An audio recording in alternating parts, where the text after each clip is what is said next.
Je suis Florence Vautier, directrice générale du groupe Directoire Finance Holding, qui détient à 100% Bureau Club Lyon. Et donc je m'occupe de la direction générale de ce centre de coworking.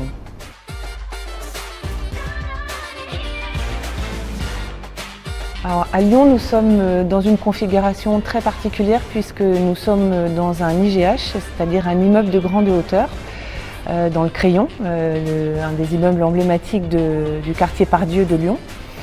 C'est l'équivalent d'un building tel que la Défense ou la Tour Montparnasse, donc impossibilité d'ouvrir les fenêtres, avec des contraintes très particulières en termes de sécurité pompiers.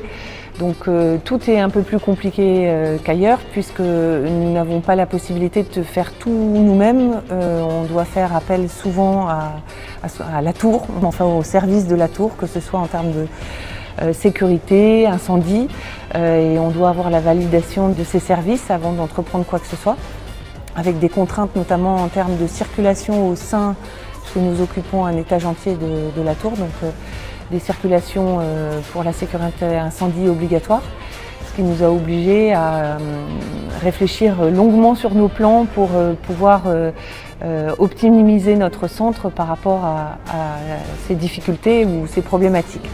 Hormis ces spécificités à cet immeuble, l'aménagement d'un centre de coworking répond à quand même un certain nombre de normes qui sont le fait d'obliger à avoir des espaces de tailles différentes pour accueillir des configurations de bureaux ou d'open space ou de salles de réunion avec des volumes et des superficies différentes puisque en général nous accueillons des entreprises ou des individuels et on va du 1 poste à 5, 6, 8 postes. Donc lors de l'organisation de ces travaux, il faut vraiment plancher de manière assez importante sur nos plans pour avoir un équilibre entre toutes ces catégories de surface.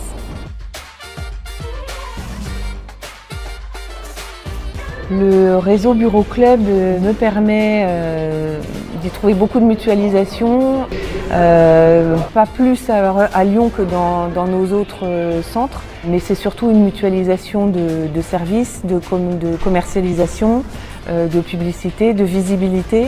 Ça nous permet également d'avoir accès à des outils métiers auxquels on ne pourrait pas avoir accès seul, ou en tout cas avec un coût beaucoup plus faible que si on devait investir par nous-mêmes. Et puis surtout un échange avec d'autres patrons de centres d'affaires, puisque nous sommes tous nos propres patrons et indépendants. Et la possibilité d'échanger et de parler de nos problématiques et de nos visions du métier sur le moyen et plus ou moins long avenir de nos métiers.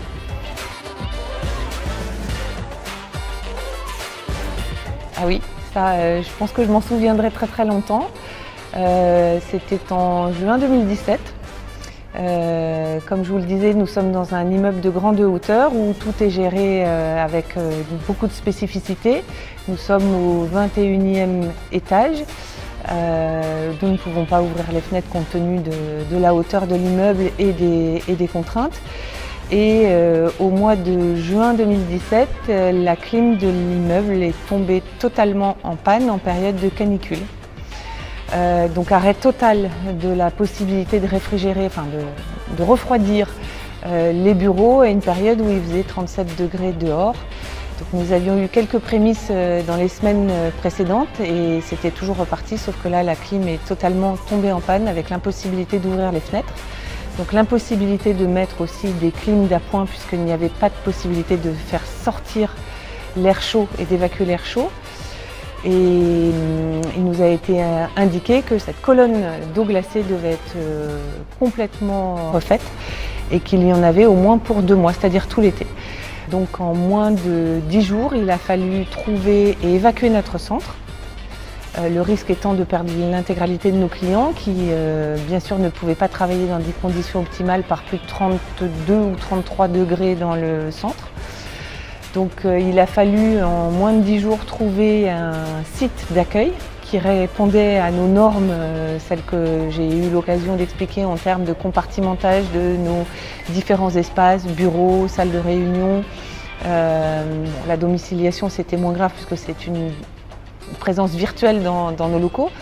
Mais il a fallu trouver un centre, enfin un espace immobilier permettant d'apporter exactement les mêmes configurations que notre centre d'affaires, déménager l'intégralité de nos bureaux, les lignes téléphoniques, avoir dans une proximité immédiate et le plus rapidement possible pour ne pas perdre notre clientèle. On a eu une chance extraordinaire d'avoir des gens qui nous ont fait confiance, qu'on a trouvé un peu par hasard. Donc un ancien centre d'affaires avait déménagé autour de la gare Pardieu qui était en travaux, dans un immeuble qui allait être démoli dans les mois à venir, et qui nous ont fait confiance en me laissant les clés de l'ancien centre qui était parti, d'un de nos concurrents, et qui nous ont laissé les clés des locaux pour pouvoir y emménager. Et avec l'équipe de Lyon ainsi que notre directeur du développement, en 3 jours et 2 nuits, on a déménagé l'ensemble de notre centre. Ça a été totalement transparent pour nos clients puisque le soir, ils étaient encore dans nos locaux de la Tour, et le lendemain, ils sont arrivés dans un centre où tout était en capacité de fonctionner avec téléphone, fibre, bureau. Ça a été un moment assez particulier parce qu'il y avait énormément de stress. Mais en même temps, c'est un très bon souvenir parce que l'équipe a travaillé de manière très soudée.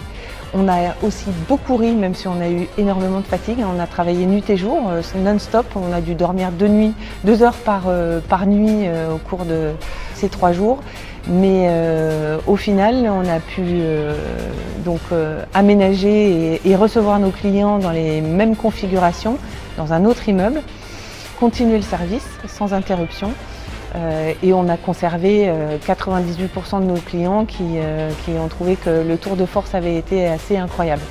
Bon, je vous passe les détails des problématiques, parce que finalement le plus compliqué n'a pas été de trouver le lieu, même si on a quand même eu un gros coup de chance. Et des gens, je le répète, qui nous ont fait confiance sans nous connaître. Mais ça a été d'installer la fibre et de faire venir la téléphonie, parce que ça peut paraître simple, l'immeuble était fibré, la téléphonie installée, mais quand vous contactez les opérateurs, c'est minimum 4 à 6 semaines d'installation. Donc il a fallu trouver et faire appel au système D. Heureusement, notre fournisseur informatique de Sophia Antipolis s'est déplacé sur Lyon et on a trouvé la solution. On a fonctionné avec des box internet de particuliers qu'on a mis dans la baie de brassage, et on a fonctionné pendant 3 mois sur des box de particuliers. Et on a acheté des téléphones à clapper, des téléphones mobiles à clapper avec des cartes prépayées sur lesquelles on a renvoyé tous nos téléphones, toutes nos lignes téléphoniques pour permettre à nos clients d'avoir leur ligne téléphonique renvoyée. Donc ça a été vraiment du système D, mais on a beaucoup appris et ça a été un moment d'échange et de partage incroyable avec les équipes. Un beau challenge. Je crois que dans les challenges que j'ai eu à relever au cours de ma carrière, celui-là restera un des grands challenges et très marquants. 3 mots pour décrire mon travail. Chef d'orchestre, prise de décision dans la concertation et peut-être vision.